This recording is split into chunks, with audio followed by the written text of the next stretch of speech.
it is something that's still happening, and it is something that is affecting literally thousands and thousands and thousands of folks, both youth and adults. And so I think it's something that needs to be talked about urgently. I think, for a long time, there was the emotional labor of trying to convince myself that I'm straight. There's also the emotional labor of trying to convince others that you're straight. And so there's that anxiety of constantly worrying, are other people believing this performance that I'm putting on? Huge thanks to Luke Wilson, not the American actor, the Canadian academic, for sharing his incredible story. This was a fascinating conversation. I wish it could have gone on for hours longer. Hello and welcome to this podcast conversation of the Epic Kate Show. I was so surprised to get your message. I really enjoyed your conversation with Jen on Fundy Fridays, and when you reached out to me saying you would want to be on my channel too, I was like, this is so cool. I love it. Yeah, no, I'm very excited to be here. Yeah, I mean, I can understand that when you have a story that is so important to be told, you just want to go as many places as you can with it. Absolutely. Yeah. And I think with conversion therapy, it's something that a lot of folks don't know much about. And I think a lot of folks think that it's something that is history. It's not something that's of the present, but of course it is something that's still happening. And it is something that is affecting literally thousands and thousands and thousands of folks, both youth and adults. And so I think it's something that needs to be talked about urgently. And that's why I do my best to talk about it. I mean, there's just so much blood on the hands of the churches that perpetuate this. And I was one of those on the fence Christians for the longest time, even having a trans brother and just being wishy-washy about him for the longest time. And it's like finally getting to the point of like, okay, I got to make up for some lost time now. I'm off of the fence. It's not a sin wherever you land in the scheme of religion.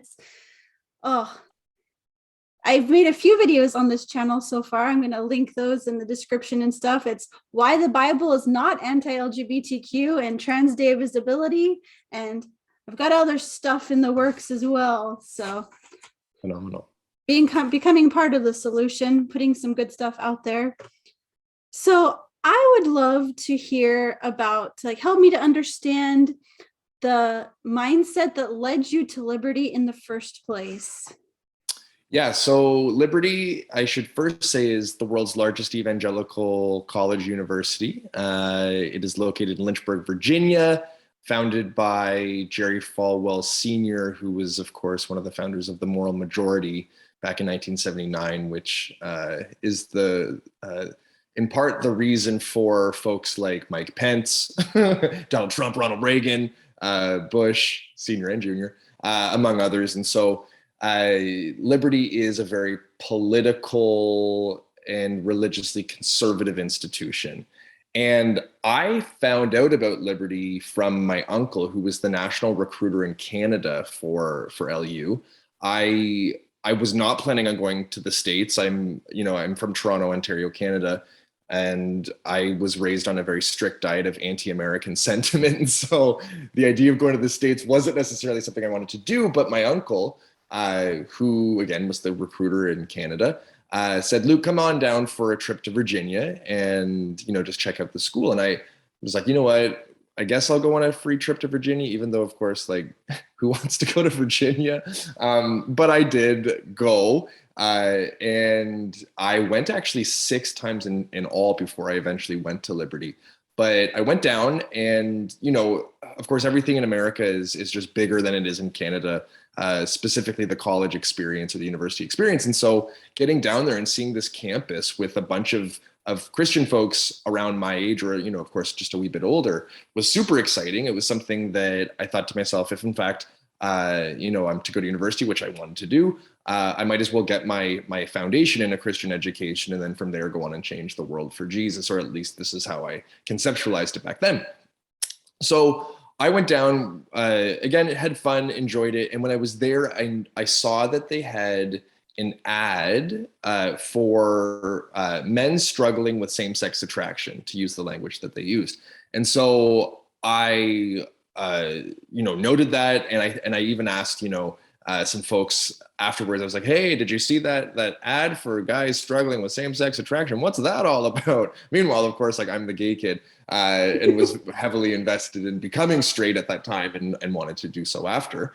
And so I learned more about this guy who led the program. His name is Dane Emmerich, and it was a group as well as one-on-one therapy for queer folks. And so specifically queer men or gay men. And the group, as well as the individual therapy, which I eventually went, I was a part of both the group as well as the one-on-one therapy. Both of them were targeting gay students on campus and saying, if you're interested, like you're more than welcome to come and work through this and ultimately find victory. I'm really curious that, just interjecting in here, like how is their gaydar? Like, how do you know? Like you give me a gay vibe. Right. No. So I think that on campus, it wasn't necessarily that there was a gaydar though. So I should say this is all, I'm separating, I'm talking about both one night before and after. I'll first say that I saw these ads. I was like, hey, I want to go there and I want to become straight. And then I got a scholarship to go and then I went. And so once I was there, to answer your question about the gaydar, it wasn't that you were, oftentimes you weren't forced to go to conversion therapy there. I think there were people I know who, I know people who were sent, but by and large, it was on a voluntary basis. And Dane Emmerich was the one, again, who was spearheading both the one-on-one therapy as well as the group. And there were some people I knew who had said that he had reached out to them without them ever reaching out to him. And he was like, hey, if you ever need a place to talk, you can come talk to me. Of course, trying to be cryptic, but in no way being cryptic, seeing as he was the person in charge of this program. He was also in charge of a program on campus for men who were supposedly addicted to porn. And of course, this is like guys who looked at porn once a month and were like, I'm addicted. It's like, no, you're just a sexual being. Like, don't worry about it. But this is what he was known for. So when he reached out to these people, of course, he, I suppose, had gaydar and was using that gaydar to find queer students. But by and large, a lot of the students went voluntarily. And for instance, I know one person who I was friends with, who was sent, and he had to go. Like he was Dane requested a meeting, and off this guy went to meet with him. So I was just curious about the whole, I'm the closeted gay guy, but did you even call yourself that in your own head? You just said, no, I just struggle with this horrible sin. Right. And that's the absurdity of it, right? That you have folks who are gay, they know they're attracted to men, yet they do not identify as gay, and they do not identify as, their orientation being, homosexual. And I think that this is in part the fault of the church, as well as, and maybe more specifically, the fault of conversion therapists, where they propose the delusion that queer folks are not queer. They are instead latent heterosexuals who are struggling with same-sex attraction, quote unquote. And of course, there's no struggle for me now, and I see that this is simply who I am. But the way the conversion therapist and the way that evangelicalism more broadly frames it is that if one is to, the way they frame it is that the individual is separate from the quote unquote sin. So my gay desires and me, I guess like anything that I did that was gay, that was separate from who I am. And that, which of course affords them the ability, or the delusion, should I say, to change people, right? So if in fact it's just action and it's not the individual, well, we can just reorient how they act. And then once we reorient how they act, then they're going to fall in line and they're going to become, straight, or at least find attraction to one unicorn of a woman. There's always that one woman out there, right? That you can find attraction to, or of course. And it's really just about performing the gender. That's precisely it. It's 100% performance based. It is a complete and total charade. It is pushing people to act.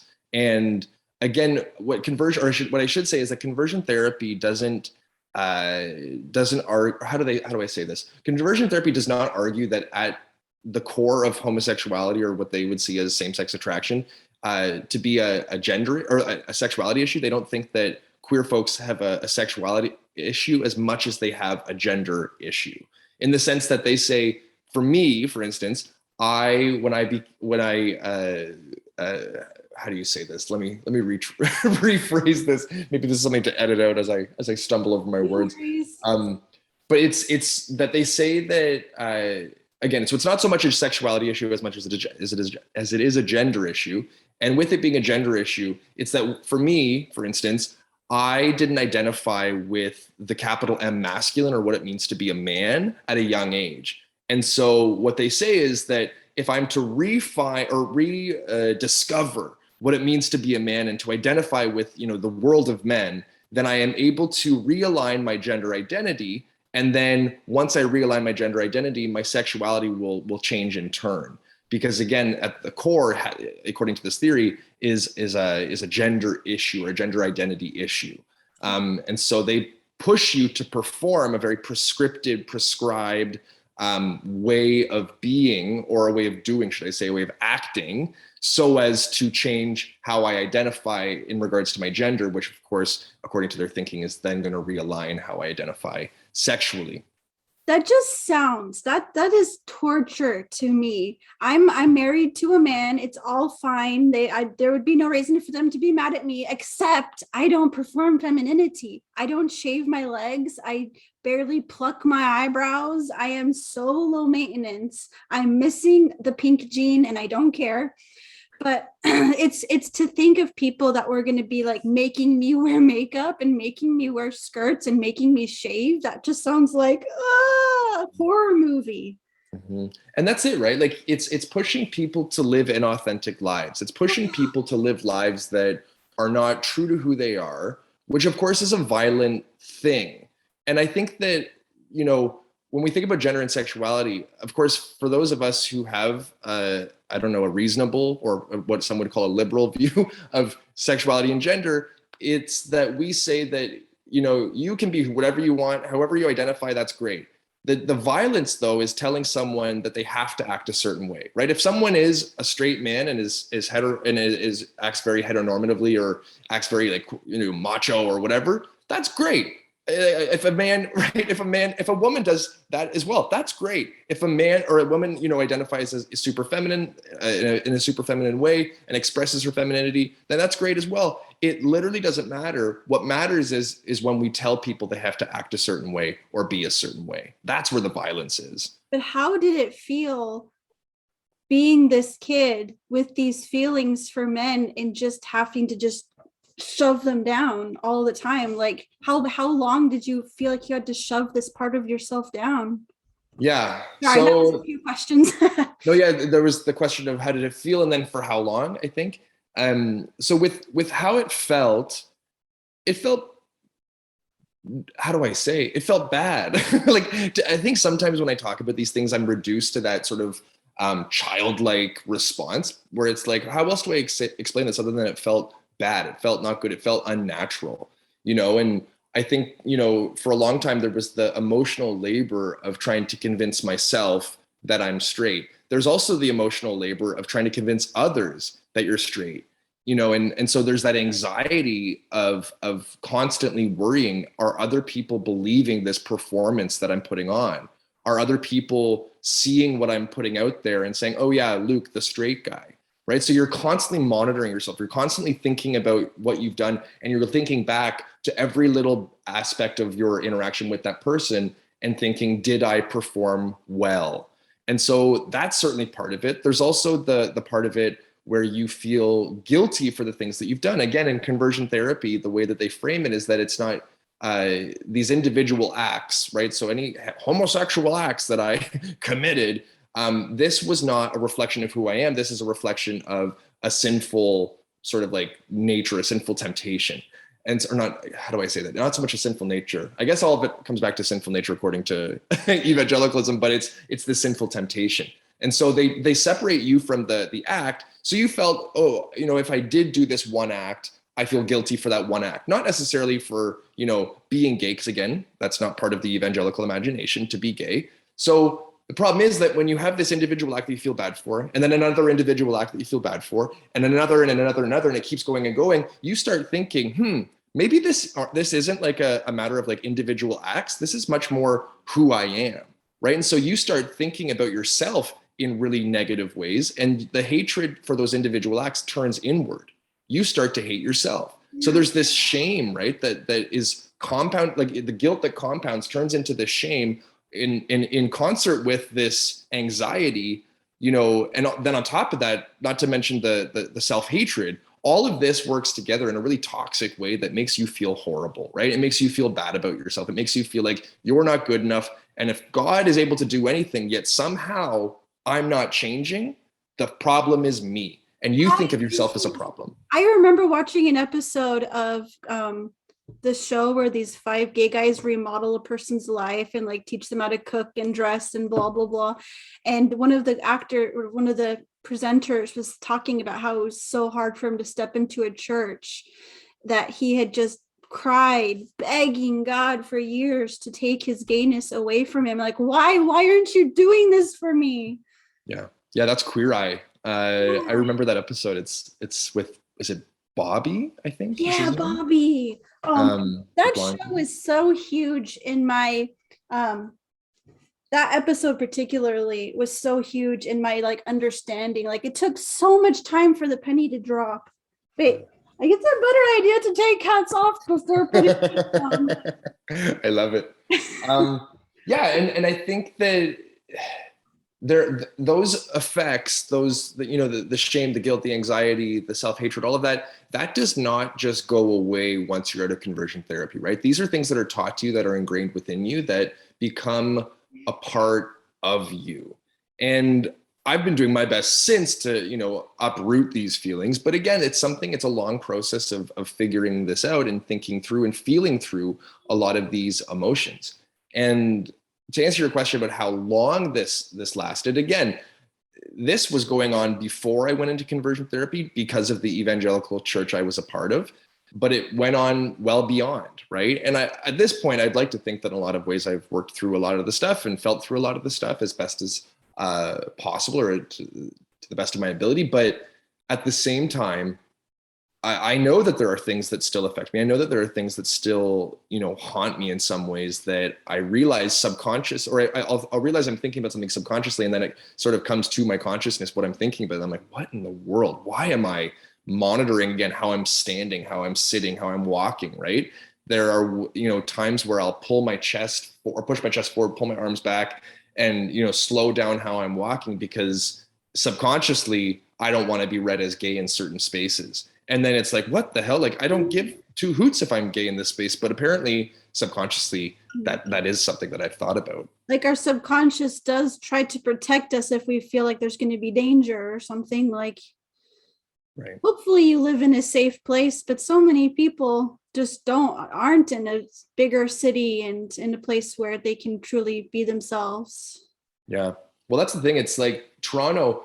I live in Canada's biggest city. Love it. But it's funny. The only place that I've been publicly called out for being gay and like had derogatory terms thrown at me has been Toronto. It's very bizarre because I lived in the South. Like, I lived in the U.S., where arguably a much more homophobic place. But here in Toronto, for whatever reason, there have been a few call outs, and it's very confusing as to why.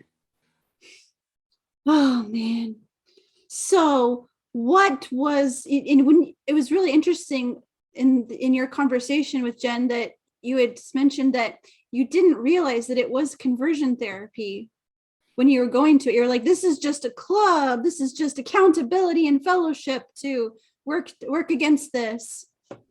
Yeah. And that's the thing, is that a lot of these programs, like the one at Liberty, do not advertise as conversion therapy. Right. And I think that they don't, because they know to do so would immediately discredit them. But they mask how they present these programs, or how they talk about these programs, as help or assistance with those who are quote unquote struggling with same-sex attraction. And so when you frame it as such, you don't have to, you're not immediately discredited. And so I think that when I was, and for me, when I was there, not once did I think about it as conversion therapy. It was only afterwards that someone said to me, like, wait, you went through conversion therapy? And I was like, I guess so. Like, what? But it was definitely not something, that's not how they framed it. And they framed it instead as this really altruistic, positive, helpful program that would allow me to live a life of godly normalcy and live a life of heteronormativity. And ultimately now, like, what I want, if I could go back, would I go back and change? Hell no. Like, I don't want to change, and I have no desire to change. And who I am, I don't know what it's like to be anything else but me. But at the time, I certainly wanted to.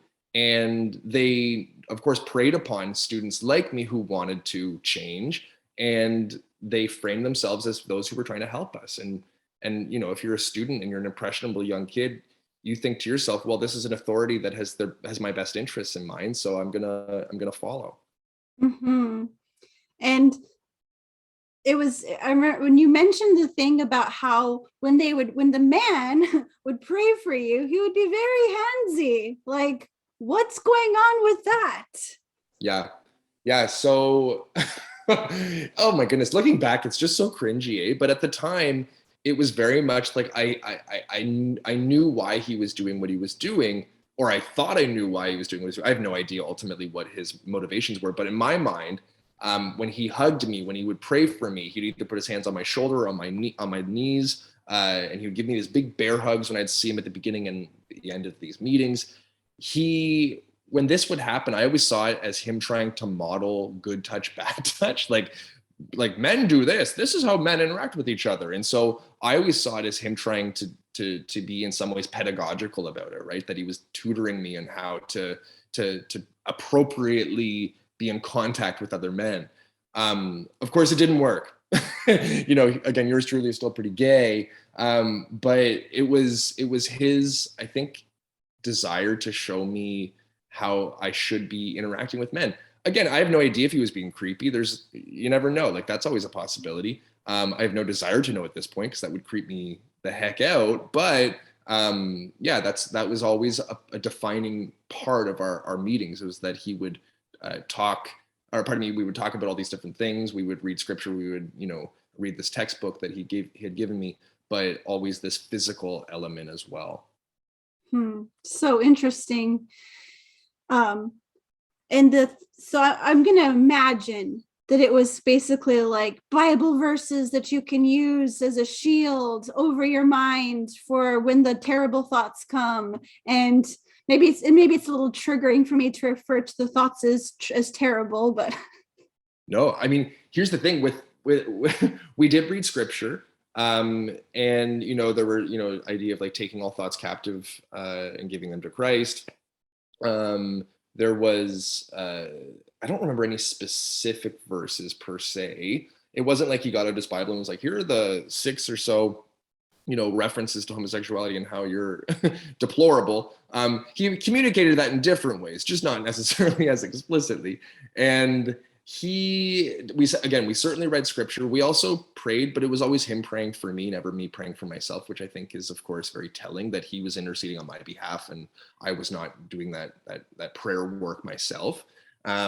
We also, again, another part of it was that we read Alan Mettinger's Growth into Manhood, which was this textbook, like ex-gay textbook, where the guy in the beginning of the book claims he's like, I was miraculously cured of my homosexuality. God took it away. It's like, lucky, Alan. It's crazy how that doesn't work for the rest of us, or never worked for you. But again, you're claiming so. And so we read that book. And then we always did at the beginning of the meetings, inventory of our week as it related to our victories and our slip ups. So victories were moments that we avoided temptation, where we, for instance, called a friend when we felt like looking at porn, or we bounced our eyes. We saw someone who was attractive and bounced our eyes away, looked away. And then then failures, or slip ups, should I say, were these moments where, like, again, we quote unquote felt a temptation. And so we had to account for all of these every single time we met with Pastor Dane. And it was like such an uncomfortable process. And I think that the way that he framed it again was like, oh, these were individual acts. Like, you did that. It's not you, it's just what you did that time. And so it made you feel guilty for sure, because you never wanted to disappoint Dane, right? You never wanted to see him, you know, disappointed in what you had done or what you had not or not done. But it was nonetheless, I think, because it was framed in such a positive way, where it seemed like, oh, Dane's looking out for my best interest. It really guilted you in a really extra way, I guess. Like, it wasn't like you were just recounting things you had done that were like to some rando stranger who didn't really, you know, care for you. But when it's someone who's this like grandfatherly type, it makes you feel all the more bad about what you had done, right? You mentioned that bounce in the eye thing. As a AFAB person, I hate that so much. Oh. It's horrible how evangelicalism takes the person you're attracted to and makes them into an object. Mm-hmm. Mm-hmm. Like you're no longer human. You are just a tool from the devil to bring me down. And oftentimes it's framed as like women are the problem, right? Like, there was this picture. So I follow Liberty, a lot of like stuff that's happening at Liberty still, because I'm just fascinated by the culture that is Liberty University. And there was this picture of these guys, and right now I should say there's an ongoing lawsuit against Liberty for not protecting a number of what of Jane Does, these women students, female students who were sexually assaulted on campus, and Liberty either did nothing or covered it up. And so when I tell this story, this is with that in the background. They had there was this picture taken, and it was of the Jerry Prevost, who's the president of the school right now, as well as Jonathan Falwell, who's the head pastor of Thomas Road Baptist Church, which is the church that Liberty comes out of. And also he's like the head campus pastor on Liberty's campus. And with him are these like 4 or 5 male students. They all have their shirts off, and it says "Too sexy," and it's painted there. And could you imagine, though, if women students had painted "Too sexy" on their chest? They would have been called harlots, whores, sluts, whatever, right? But it's like, men can do this because, you know, it's not men who are going to cause, you know, women to stumble, because oftentimes within the evangelical imagination, emphasis on imagination, that women don't have sex drives, right? Oh. Right? It's such a crazy fiction. Just a and then men. Women have to grin and bear it. Exactly. And then on the other side, when a man is sexually tempted, it's not his fault. It's the woman's fault for dressing a certain way. So could you imagine if women were walking around with these, you know, painted chests, or even painted whatever, and wearing, you know, less clothing, they would be identified as the problem, not the men themselves, right? And so this is the craziness that happens within evangelicalism. And I think, to make a queer connection, if you're thinking about women as objects, or as, you know, people as objects, there is this, I should say women as objects specifically, because this is the same within evangelical or within conversion therapy. Whenever folks come out of the therapy and they're ready to date women, it never really matters who the woman is, as long as she is a woman, right? And so, like, for me, I remember thinking, you know, I'm going to go to Liberty. And at first my plan was that I was going to have like fun with gay Christian guys. Because before that, I never wanted to be a bad Christian witness and be, you know, dating gay guys, because then they would think less of Jesus. So I always thought, you know, I'm going to have my gay Christian fun at Liberty, then go to conversion therapy. That plan never actually, you know, panned out. And instead I just went straight into conversion therapy after this really awkward encounter with this one guy on my hall. But what I had planned was that I was going to have my fun with all these Christian gay guys, and then I'd find any woman. right. And I would be done and over with, and then I would find this one woman, again, didn't matter who, and I'd marry her, and off I'd go back to Canada and live my life. And I think that plan of mine speaks to how evangelicalism frames women, right? That it didn't matter which woman, as long as she was a woman. And it was just this sort of like depersonalized understanding of whoever I was going to marry. It just mattered about her genitalia, apparently, according to my thinking at the time. And so I think that both within the straight contingent, or within the straight sort of community within evangelicalism, as well as the underground queer culture, both groups view women as objects, and both groups see women as the source of temptation and sin, not so much men. I'm really, really looking forward to a conversation. I've got we still have to work out our schedules, but it's with an author, Sheila Gregoire, who wrote this book called The Great Sex Rescue. Mm. And it's tearing down these evangelical lies about sex. And it's like, oh, so important.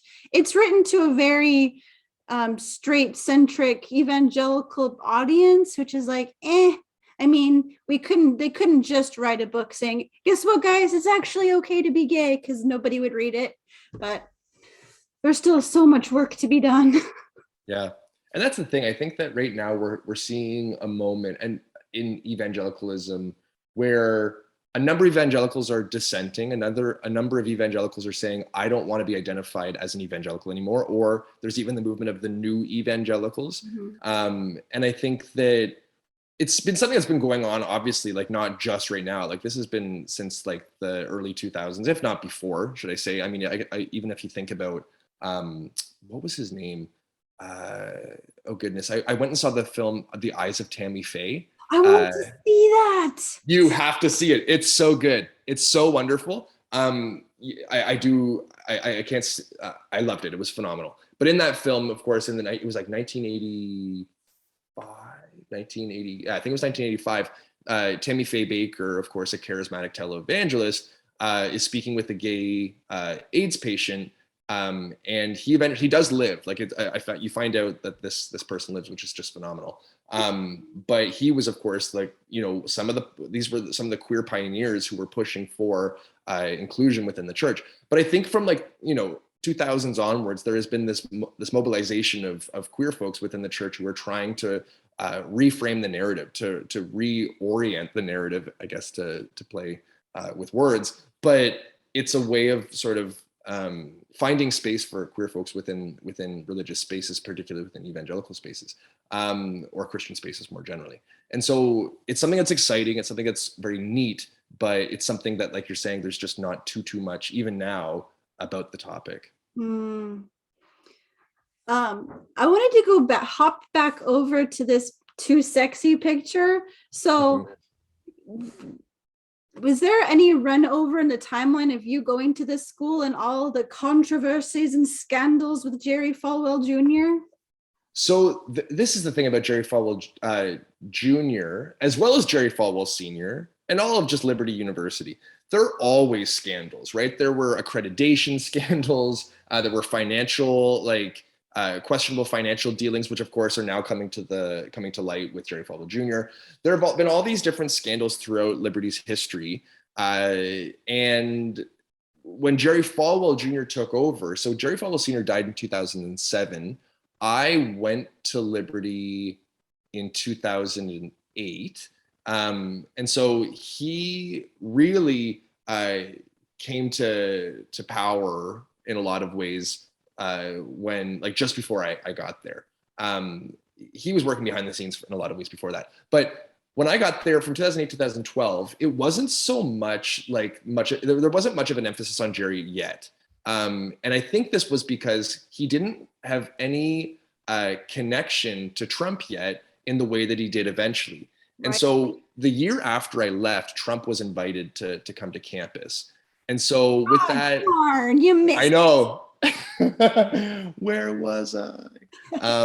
But Trump came to campus. And of course, what you find out with a number of podcasts, if anyone is interested in anything about Liberty and the craziness that happens there are two really good podcasts called Gangster Capitalism and In God We Lust. And so these two different podcasts go through a lot of the craziness that is Jerry Falwell Jr. as well as Liberty University. And so when what happened was that there was this crazy scandal with this pool attendant down in Miami that both Becky and Jerry became really well acquainted with, to the point where it was not necessarily a throuple as it's been discussed publicly, but where it was a cuckolding situation where Jerry would watch Becky and this man Giancarlo Granda have sex. And so sign 10. yeah, just wild, crazy tomfoolery for a man who runs a Christian school and finds students for sex outside of marriage. Again, no one, I think that the thing is that no one would ever say that it's, bad what they did. in any sense, right? That they're having, you know, an open relationship or They're whatever. What's bad? Pardon me? They're consenting adults. That's all Precisely. I care about. Precisely. What's bad is that they are running a school where they're fining their students for doing anything, you know, not even near to that level, but instead like doing anything that's sexual when it comes to, you know, sex. So so yeah, all this to say is that I was not there when Jerry started hitting the headlines the way that he has over the past few years, but I was there in his early years, just before all of this monkey business started to happen. The reason I ask particularly is because I wonder how it is amongst the students. Like, does anyone dare to whisper like, hey, maybe these people actually kind of suck? Or is it the anti-intellectualism just so stark that nobody dares to say anything? Yeah, so dissent on campus is not welcomed. And even right now, with the Jane Doe's case, there was a student group who was trying to, you know, advocate for these women that was shut down. It wasn't allowed to actually operate on campus. You know, if you think before that, there was the student newspaper where students weren't allowed to write the articles that they wanted to write because their articles were being censored by Jerry Falwell Jr. There was for a while, you know, different other groups on campus that wouldn't be allowed. Of course, there would be no queer group officially allowed on campus, and so all of this muffling of student dissent is very par for the course at Liberty, and it's something that's been going on for decades. And so I would say that, you know, anyone who tries to go against the grain at Liberty is going to face really significant challenges, if not just be completely silenced. Man. So I want to go back to you and like, how was it? What was it? What were some of the pennies that dropped in your brain and heart to realize like, wait, it's okay to be who I am. I don't have to keep pretending. Yeah. So for me, that was grad school. Like I didn't really, I think grad school affords you the time and the space to think and in some cases feel. For me, there was a lot of feeling, but think and feel through, you know, a lot of your life in some sense, you know, the lives of others, which of course function as models for you and how you think about questions that they're dealing with. You know, you think about those questions in your own context once you read literature. And I study literature, so looking at, you know, how other authors have grappled with theological questions, sociological questions, whatever, questions that are of importance. And so for me, I was able to really sit and concentrate on a lot of the issues that I had faced up until that point. For a bit, though, I mean, so what I study is the Holocaust. I look at the transmission of trauma between Holocaust survivors and their children and their grandchildren as my main focus. But my secondary focus has become women's gender and sexuality studies, specifically as it relates to religion, and of course, as it relates even more specifically to conversion therapy. And so when I started doing a lot of the work about liberty, I started to really, because it was, for me, it was like, oh, I can write about a paper about liberty. I know that context. I might as well write about it. And then as I started doing it more and more, I was realizing more and more that it was in some ways a way of working through my own past and working through what I had gone through. Mm-hmm. And so it allowed me to begin to question things. It allowed me to challenge preconceived notions.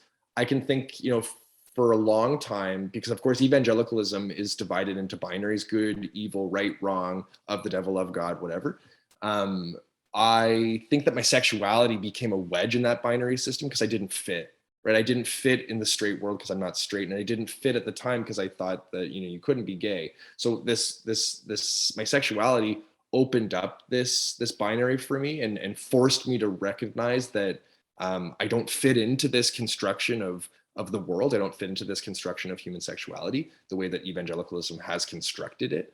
And so I think for me, it was the ability to think and to think freely, because of course within evangelicalism, like you're saying, it's this intellectually stifling atmosphere, whereas academia, the whole point is to question and to think and to explore. And so I saw different ways of being. I saw different models that ultimately pushed me to reject the faith that I had theretofore adopted for myself. Hmm. How did it feel to just like, do you remember the first time that you just like said it out loud and just said it to yourself, I'm gay, like, and telling people and just like deal with it? Yeah. Yeah, no, I do. And this was something that I didn't identify as gay. Again, I identified as struggling with same-sex attraction for years. But it was when I was in Nashville. I went to Vanderbilt, and when I was there, it was this it was this moment or this time in my life where I thought to myself, I'm not going to theorize before I live, in the sense of putting my theology first and then seeing the world through my theology. I thought I'm going to live first and then theorize later.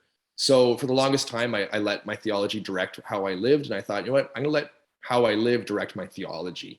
And so I started to date men. And I remember, again, even then it was like, maybe down the road I'll eventually, reconsider, but obviously didn't. But it was this moment that allowed me to, or this time that allowed me to be comfortable with myself, in part because I was away from everyone at home, right? Like it was a very low stakes environment where no one was going to be like, well, I'm going to tell your family and friends back home, like there was no tattletaling or tattletaling. How do we make that into a verb? I don't know. But all of this to say was that it was when I was in Nashville, and it was again a very seemingly like safe place to do it, a distant place from my home, and it was again in a theological context as well, in the sense that I was in divinity school. Like I went to Vanderbilt for divinity school, and so having professors, having classmates who were comfortable with their sexuality, like 3 of the 4 deans in my div school were queer. And so that, allowed me to start really questioning these things, because, when you're in a community that is forcing you to believe one thing, and if you dissent, then of course, then they'll question your faith, and they'll question whether or not you should be on leadership and all this kind of stuff. That doesn't really breed an atmosphere of intellectual curiosity. But when all of a sudden I had, my professors, these figures of authority, and these people I really respected, questioning it, and also, in a lot of ways, not even questioning anymore, but more so just accepting who they are. That was a paradigm shift for me that pushed me to change my theology in a really significant way. Oh yeah. When you've not been allowed to question for so long, and it just feels so good when you can. I'm like so thankful for YouTube channels like God is Gray and Fundy Fridays, and this guy named Matt Baum. He talks about queer culture through TV shows and mostly TV shows, not so much movies. I've learned so much from these people, and it's like my eyes just open. And sorry, I'm rambling. I'm so fascinated about those things that you're studying with the Holocaust and women's gender stuff. And that reminds me of a thing that I was really fascinated to hear about from you, which was the connection between Nazi gender propaganda, gender and, well, let's just say queer propaganda, and the current state of civilized Christian propaganda. Mm-hmm. Yeah. So most of my stuff in Holocaust studies has up until this point focused on straight experiences, but I actually just was working on an application for a postdoc that I'll be doing work on queer descendants of Holocaust survivors. But that's hopefully something that'll happen, but we'll see if I get the fellowship again, to be determined. But my other work in critical evangelicalism studies and gender and sexuality studies, of course, doesn't really do too much with the Holocaust. And so I've seen these projects in a lot of ways as separate. But in 2018, I was at Northwestern University in just outside of Chicago, and I was at the Holocaust Educational Foundation's Summer Institute. And so they invite a number of professors and then like 4 grad students. And I was one of the grad students. And they had all these different speakers from so like psychology to art history to literature to history, whatever, all these prominent scholars in Holocaust studies, and we listened to all of this. It was very interdisciplinary. And the one person who was speaking about gender and sexuality, Dagmar Herzog, she's this unbelievable whip of a human. She's just so darn smart. She comes into the room and just like captivates everyone. She goes around the room and she says, hey, everyone, tell us your interests. And so I explained my interests. And I told her, as it relates to sexuality and gender, I said, well, I am interested. I haven't really done much work, but I'm interested in looking at the children of survivors and grandchildren of survivors who are queer. And she just starts listing off all these, like, have you read this, this, this? I'm like, how do you know this? You're a historian. Like, who are you? And so just brilliant, right?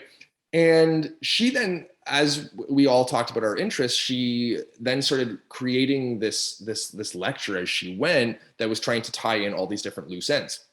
And part of it, she was describing how Nazis understood sexuality. And when she described how Nazis understood sexuality, I was sitting there and I'm like, this sounds uncannily familiar. Like this is the in different words, the way that I was taught about sexuality and gender in conversion therapy. So I went up to her afterwards and I was like, hi, Dagmar, my name's Luke. I went to Liberty University and I went through conversion therapy, and she went, stop. And she like hugs me. And then she said to continue. And then we start, and she said, I said, I'm just fascinated by how you were describing how Nazis conceptualized gender and sexuality. I said, it was how I was taught about gender and sexuality in conversion therapy. And I said, has anyone written on the connection between Nazi Germany and conversion therapy? And she said, nope, but you're going to be the one to do it. And I was like, well, that's quite nice. I appreciate that. And I would love to do that. However, I have such a poor, handle on German that I can't, I can't do this. So all that to say is that there's not been a study necessarily done yet. There are a few folks out there who are looking at the connections between sexuality, gender, and the Holocaust. There are people who are looking at conversion therapy in a transnational context, but to the best of my knowledge, there's no one who's yet made that specific argument that conversion therapy has, drawn heavily upon Nazi understandings of sexuality and gender. I know some Germans. I will put some feelers out to see if I can connect you. Thank you. Yeah. And it was funny, after Fundy Fridays, I had like, I've never had so many people reach out to me. It was like, wow. And there was other people who were saying like, hey, I would love to collaborate with you. And I would love to collaborate with all of them. That was the thing. It's just that I need to like finish all of my applications and PhD right now and all this kind of stuff. I need to work on my current project, but down the road, I would love to do all this kind of stuff. And so with that though, I don't know per se if there was like, because after the Holocaust, there were a number of Germans who went all throughout the world, and I'm wondering, and this is the question I'm exploring: were there people who either went to America or Americans who used Nazi documents to frame how they conceptualized and discussed sexuality and gender? I just don't know, because for me, it just seems like there's too much of a coincidence for there to be no connection. And so I think two things. One, if there is a connection and there is, historical documentation of this, I think that's going to be a landmark find and be like, oh my gosh, right? That people who are practicing conversion therapy are drawing upon Nazi teachings. But even if there isn't a direct connection, I think that the argument that there is, or just the very fact that such approaches to human sexuality and gender are shared by Nazis and conversion therapists, I think that in and of itself is a damning critique, right? So if you're thinking like, oh, these two, like if you ever have a belief or an opinion that is shared with Nazis, you might want to reconsider. And so I think that for me is the damning critique, and also the thesis that in either case, even if there is no direct intellectual inheritance from Nazi Germany within American conversion therapy spaces, the very fact that there's such similarities, I think, is the issue at hand. It shows a lot. Yeah. Oh man. Wow. Time goes by fast when you're having fun. It sure does. Oh my gosh. Yeah. Look at that. Hey, I feel like we could literally just talk for days. There's just like, my brain just kind of goes into all these different directions about like queerness in general. Like, I'll just mention a little point, but I know you probably need to get back to your life soon. a really, really incredible video by Matt Baum is about how all of the Disney villains, I'm just taking it completely different direction now, are based on queer people. Like Ursula was based off of a drag queen. Like it's all about people breaking the gender norms. The evil queen was a powerful, commanding woman, like Scar's a bit effeminate, like it's all, and that's why queer people have loved them so much, because it's actual representation. Like, yeah, sure, they're the bad guy, or they usually end up dead in the movie, but it's representation. Well, you know what? I think what's being said there is that difference is queer and queerness is difference, right? And I think that people are scared of difference. They're scared of queerness. And so when they're framed as villains, it makes sense. Not that I'm saying that it makes sense that queer people, I don't think that queer people are villains, but it makes sense in the cultural imagination to frame these, or to have these characters be in some way queer, because to be different is to be scary oftentimes. Mm-hmm. Assimilating into the system and just not drawing any attention. And I feel like I don't want to waste any opportunity that I have to put this out there into the internets, into the YouTubes. Maybe it'll get 40 views. Maybe the right person, the right evangelical who really wants to be compassionate, who is like me, how I was 2 years ago, less than that was like, it's okay to be gay. You're made that way, but you just have to be celibate. That's what God calls you to. What a gift that is, eh? Oh, and maybe the person who's just had enough pennies drop of maybe this can be the final one of the final pieces of the puzzle of hearing your story and saying like, I want to accept you, I want to support you. God needs to take this burden away from my heart of thinking that it's wrong and evil to do that. I don't know, I'm rambling again, sorry. No, I think that it's one of those things where, like, when I go on these different podcasts or whatnot, I am doing it in the hopes that people out there will hear it and it'll either change minds, reinforce beliefs, or, be of, in some ways, comfort for some queer folks who have experienced comparable life experiences to me. And you need support. You need to know that people are on your side and believing in you and will fight for you. Yeah, exactly. So yeah, I think that it's something that I hope to. It's something that I think is, we were talking about queer representation before. This is queer representation, and it's specifically connected to, or specifically related to, evangelicalism in the church. Yeah. All right. Well, the way that I end conversations is I give hugs. Hugs for days. Yeah. Thanks so much for reaching out and for taking this time. I really, really appreciate it. Thank you. I really appreciate it. I'll link your Instagram. Is there anything else you'd like me to link to? What's that called? Twitter.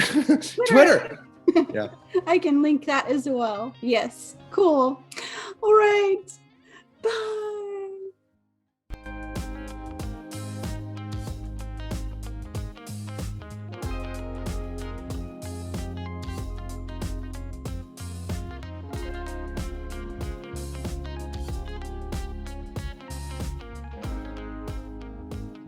This is pretty much the Best video ever made.